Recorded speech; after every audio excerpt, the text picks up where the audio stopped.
Easy now, folks. So I was in the market for another filter, and I got this one, Black Friday styley, half price. That's the way to buy a filter, isn't it? But it wasn't just the price that attracted me. It was more about the features. So I'm going to go through some of them with you now, and we'll see what we think when it's set up. So obviously, it is the Interpet PF4. There are smaller versions. I have used the smallest version in a Fluval Flex, actually, when the pump packed out, and slotted that in just to move the water, and it was a real nice option, to be fair. But this is the biggest one in the line, and I really think it's got some cool things about it. Certainly that satisfied what I was looking for. So, first of all, we've got the cradle. Obviously, it just slips in and out of there. The suction cups, as we'll see later, are really, really good. And that was part of my problem, and I'll show you for why, in fact. Hold on. So this is a 150 litre corner tank that I picked up. Free, actually. And it's become one of my favourite tanks. I just love it. However, if I lift the lid off that I made, by the way, I made this condensation tray as well. I might do a video about that later. But if we slip them out, you can see what might be my problem. So all around the inside you got these glass panels, right? You got a corner one at the back, two at the side, and one that runs along the front as well, right? So doesn't leave a lot of operating room.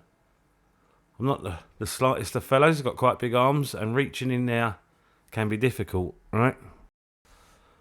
So what I had been using in there so far was this Superfish Aquaflow XL, which I really, really like, by the way. I think it's a really cool filter. I've used it on a few tanks, and it's always done a stand-up job. However, to get to the media, to do your maintenance, you've got to take it off of the back panel, and then you've got to... I can't even remember how to do this, in fact. You've got to somehow remove this back plate, right? So, bearing in mind, I might want to be doing that when it's still in the tank, when I've dropped the water, just to get the sponges out for a bit of a clean. I mean, the tank is sitting against the wall, and it's difficult to get the plugs in and out, so that's why I want to do it. And this is really awkward. Much as I do love this filter, I wanted to change it up for that purpose. I do have another filter running on that tank, actually, one of the 3-in-1 Haiger models. Doubles up as my airflow system as well as a secondary filter, but you can see how tricky it was to remove that, right? Add to that the small opening I've got in the top of the tank to do it, and it's just not ideal. So that is why I was looking for another filter, and I wanted an internal filter too. So looking at the options, I like this because it's got that multi-directional output at the top, and the kind of power setting. Power as in the amount of water, not the electricity turn on and off. But I like those. I like the way they were simple and easy to use. Tell you what I didn't like right away is the multi-directional and the power switch, because they're blue. And I don't want to see them in the tank. I know companies have to kind of highlight their own brand and all the rest of it, but I'd rather they were black, if I'm honest with you, right? Anyway, decided that was alright to continue with. So, we do have quite a range of coverage with that bit at the top we can swivel about, but then we can also add this like duck bill to further direct the water, be that up, down, left or right, or anywhere through 360 degrees, clockwise or anti-clockwise, whatever. So I thought, yeah, quite happy with that. We'll press on. So it claims on the front of the box to have 4-stage filtration. So let's have a look, right? Number 1, biological, right? So that is your ceramic media or your bio balls or whatever you're going to put in that section there. So that checks out. We're happy with that. Second, mechanical, right? Bonded floss. Yeah, we got a course on one side and kind of polishing pad on the other. I'm happy with that. Number 3, carbon. Now, I only use carbon if I'm trying to get something out of a tank, like maybe used medication. I want to make sure it's out. So, I and no. And then 4, oxygenation and aeration. Not sure if most people would consider that part of their filtration regime. Maybe I, maybe no, but not sure that I do. However, it's a small point. I don't mean to pick holes, but thought I'd mention it anyway. So, while we're talking about the oxygenation, that's due to this part on the top here, right? And at first I was thinking maybe you're supposed to add an airline to that. However, an airline wouldn't fit that. So, obviously I tried to pick it out a wee bit. And after a few seconds realised I was being a dummy. Definitely not what was required there, right?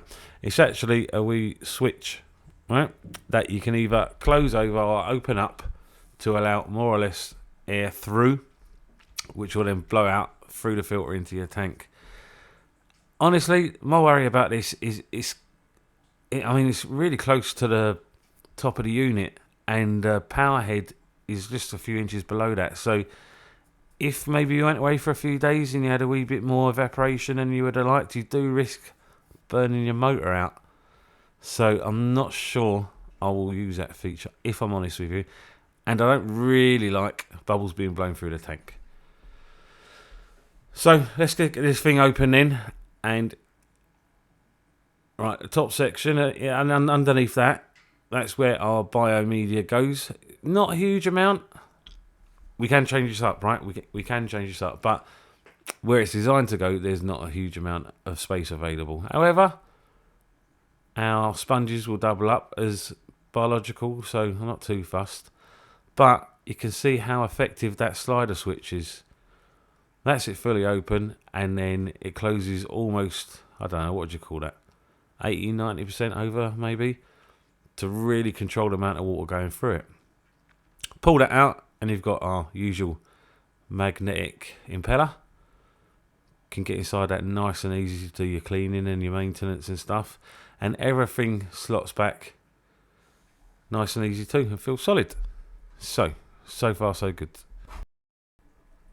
Let's look at our media section then. And some filters of this kind of class, you don't get a lot of options. I'll just show you, look, the water can only come up through there if you're using a cradle, and then back to your tank. So it comes in through the bottom, passes through your media and out through that section. So it's going to pass through the coarse foam that they've got first. Then it's going to go through the carbon pad, which some people, it only lasts about a month, man. If you're happy to replace it every month, that's fine. I'm not. That's why I tend to replace it. But through there, and then through touches the polishing pad back to the tank. I think it's a really nice system. I think it's going to work really, really well. However, I'm probably going to take that out. I'll maybe put some medium foam in its place, and then some of the polishing stuff, polyfill or whatever. And again, I think that will work fine. Now, thing is, maybe you want to change it up. Maybe you don't want to use a cradle at all, right? What you could do is just stick a coarse pad in the bottom. You could move up through a medium and then fine, and then fill the top third, if you like, full of biological material. Even stick some Purigen in that top wee section there. So what I'm saying is you can mess about with it, and that's what I like. I do like to be able to tinker with filters if I don't think they're working the way I want them to. Show you another feature that I thought was really cool, right? If we take this bottom plate off, remove this cap, and we've got a non-return valve or a diaphragm, maybe. I'm not sure what you'd call it. What that does though is when the filter's on, it allows water to pass through. However, when the water's not flowing through it, nothing's going to go back out the way, right? So I don't know if you've ever lifted a filter out and a lot of the waste that's collected inside has spilled out the bottom of the filter into the tank and made a right mess. We can't do that with this Interpet. Because of that wee system now, if you lift your filter up, it's all going to stay contained inside the media chamber, and you can lift the whole thing out without making any mess whatsoever. I really appreciate that wee feature. I really do. I think it's excellent.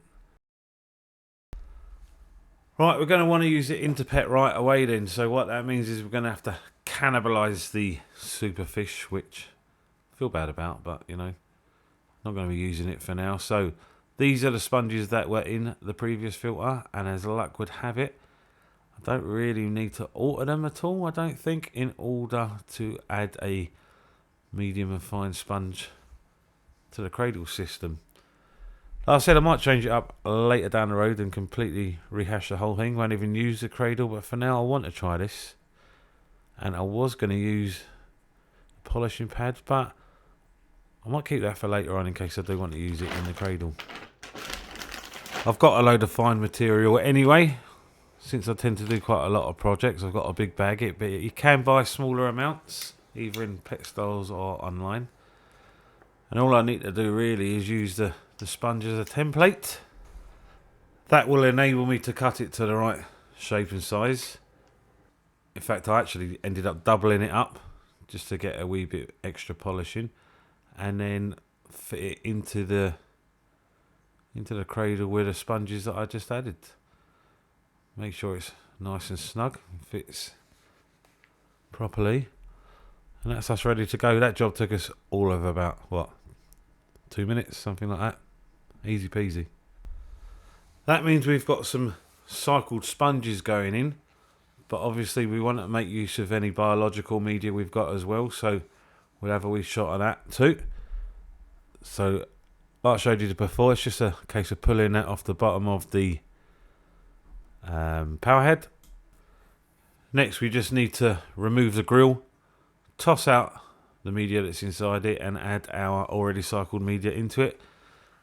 Like I said, it's not the biggest chamber in the world. If you choose to go without the cradle and set up the sponges the way I said before, add in the biomedia to the top of the media, what do you call it, media container, media part, you could actually use this as your polishing compartment. Fill that full of the polishing pad. Do you know, there's loads of options, there's loads of ways you can do it, so I guess the best thing you can do is find a way that works for you, but I'm just going to do this for now.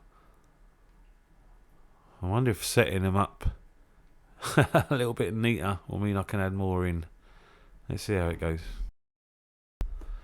So I had hoped that I could add a layer standing on end and then a few more laying on top, but it doesn't allow for the grill to go back on if you do that. I also wondered if that was optimal for water flow around each of these, so I just went back to the higgledy-piggledy, toss some in. There's not a lot of media, as we said, that you can get in there. However, we did say before, you can change the filter up to do it a different way. Also, our sponges double up as biological filtration, as does every surface in the tank. There is a conversation going on that maybe we need slightly less of the biological than some people might like us to think. I'm not really going to get into that. I'm not really sure what I've decided on that score, but I'm certainly investigating. We'll roll with this anyway for now, and once we've got this thing back together, if I can stop being clumsy for 10 seconds, we'll chuck it in the tank and see how we get on. I mean, look at that. Kicks a bit of a punch, doesn't it? That's not an expression, is it? Packs a punch. It's rated for tanks up to 182 litres, but I think with the power it offers and the potential for media capacity, I'd say you could go probably a little bit higher than that. If anything, for smaller fish that don't like to get blown about too much, this might be a little bit too powerful. So what I'll need to do is maybe, I mean, these white clouds do like a bit of flow, so I might need to kind of put it in the back corner and face it at the wall, maybe add the duck bill to slow things down a bit further, but I mean, you can't argue it's not a powerful pump. Really impressed, actually. And between the two options, the two switches, so you got your kind of Venturi system on the top and your flow rate switch, you can really affect how much oxygen you're adding to the water if you're going to use that. I suppose if you don't want to use that at all, you can just push it under the water line. That's just trapped oxygen. Once it's down there, you won't get any bubbles at all. Right, let's stick it in the back corner and see what we think, because we don't really want it sitting there, do we? Right, let's try and stick it in the back corner and see what we think. I told you these suction cups are good, they hold on really, really tightly. So, no problems with that at all.